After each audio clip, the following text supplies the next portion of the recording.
Bonjour et bienvenue dans le 12-13 Rhône-Alpes. Au sommaire de ce journal, du football et le service minimum assuré par l'Olympique lyonnais hier soir qui jouait à Nantes. Un match nul 0-0, plutôt bienvenu après la série de défaites encaissées par l'OL ces dernières semaines. Dans le cadre des toutes proches élections régionales, nous poursuivrons notre découverte des petits territoires de la future grande région Auvergne-Rhône-Alpes. Aujourd'hui, cap plein sud sur les Baronnies, territoire drômois très profondément empreint de Provence. Et puis de la Provence, justement, on connaît les platanes centenaires, mais Lyon, elle, peut s'enorgueillir de ses marronniers trentenaires. Le théâtre des marronniers souffle ses 30 bougies, un théâtre de poche dont le succès ne s'est jamais démenti et qui est aujourd'hui une vraie institution lyonnaise.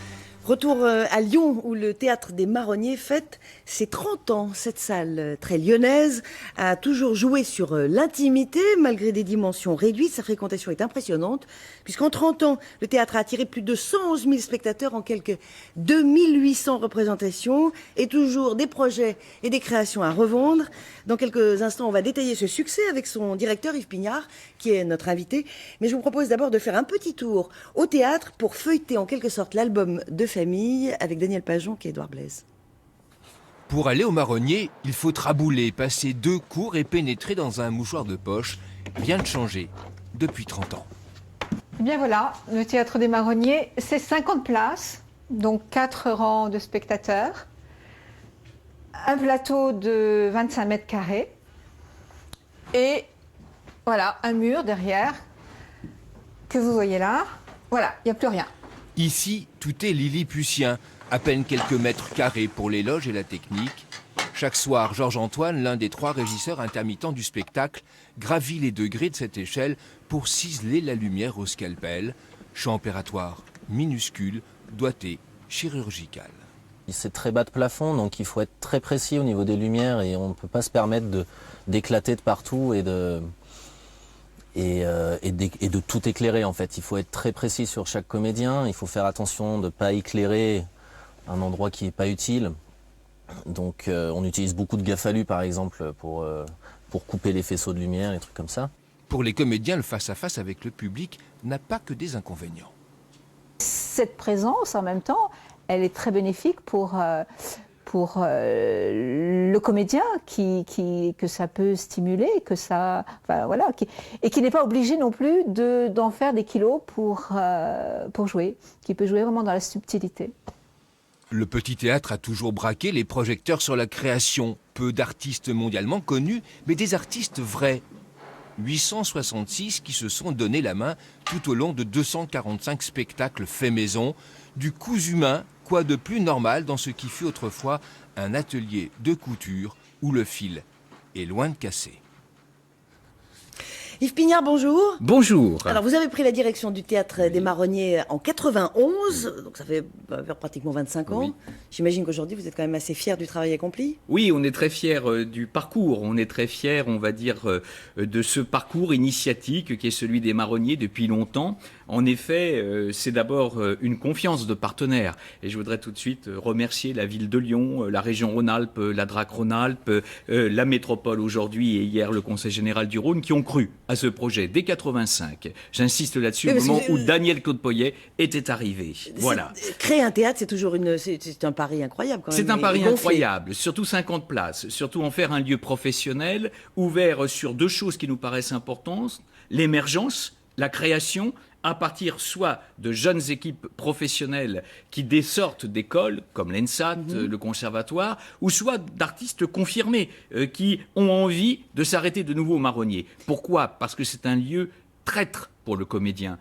Pourquoi ? Eh bien parce qu'il faut jouer cœur, comme disait Cocteau. On ne peut pas jouer autrement. C'est-à-dire que tout est proche. Il y a une proximité telle avec le public. Et là, on est obligé d'y aller et on est obligé d'être précis.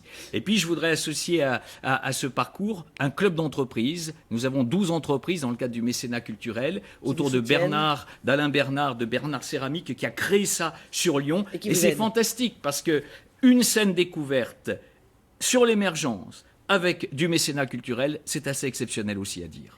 Alors c'est un lieu de culture auquel sont liés intimement, parce qu'ils étaient voisins, Oui. de très grands noms du théâtre. On ne va parler que de Roger Planchon et de Marcel Maréchal. C'était des auspices plus que favorables alors, quand le théâtre s'est Ça installé l'était là. ou ça ne l'était pas. Il y avait de tels prédécesseurs qu'on pouvait peut-être faire des comparaisons. Alors ils étaient aux 3 bis, hein, ne l'oublions Et pas. vous êtes au 7. Et voilà. Et dès ce soir, nous avons une belle rencontre, donc avec entre autres Prunaire, Bataillon, Chavassieux, qui vont raconter les histoires de Planchon, de Maréchal et de nous-mêmes. Et en effet, que quand Daniel Claude Poyet est arrivé en 1985, eh bien c'était un peu une gageure de monter ce projet Théâtre des Marronniers, qui ne s'appelait pas ni Théâtre de la Comédie, ni Théâtre du Cothurne. J'insiste là-dessus.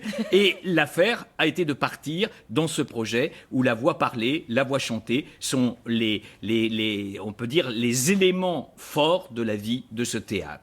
Alors parmi les festivités, parce qu'il y en a pas mal pour célébrer ce 30e anniversaire, festivités qui courront jusqu'au 21 décembre, on va dire un mot de la soirée du 10, Oui. qui s'intitule « Empreinte de la terre beaujolaise à une autre » et qui va vous voir, entre autres, remonter, vous, sur scène. Oui, alors je vais souvent sur le plateau, mais j'ai eu envie de me replonger dans ces récits merveilleux qu'avait écrit un brillant journaliste qui était Michel Aulas. Qui était le papa de Jean-Michel Aulas, président de l'OL. Alors justement, hier, nous avons profité de l'inauguration du tram qu'on a vu tout à l'heure pour poser la question à Jean-Michel Aulas de sa perception de cette soirée. Écoutez-le. Je suis touché au plus profond de mon cœur, mais je ne devrais pas parce que c'est mon père qui mérite cet hommage. Et donc voilà, donc c'est une magnifique initiative. Je voudrais pas en parler personnellement parce que en fait je n'y suis pour rien, mais ça me fait très très plaisir. Et en plus, comme mon père était quelqu'un qui maîtrisait parfaitement bien la plume, c'est tout à fait mérité. Et je suis persuadé que la mise en scène d'Yves Pignard va être magnifique. Voilà. Donc Yves Pignard, Oui. il a un enjeu sur les épaules. Ah, il y a beaucoup d'enjeux sur cette soirée, d'autant plus que c'est une soirée, vous savez, le Beaujolais, Lyon vivent aussi un amour entre les arrondissements. Et Inter-Beaujolais a souhaité inviter tous les maires d'arrondissement, bien sûr Jean-Michel Aulas, Françoise Aulas, sa sœur, qui est aussi quelqu'un qui est très prenante dans le projet.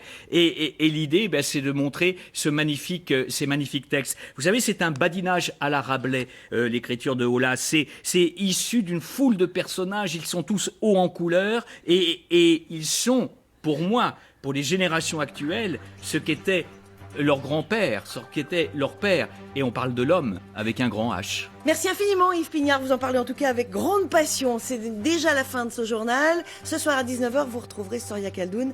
Passez une très belle après-midi. Merci.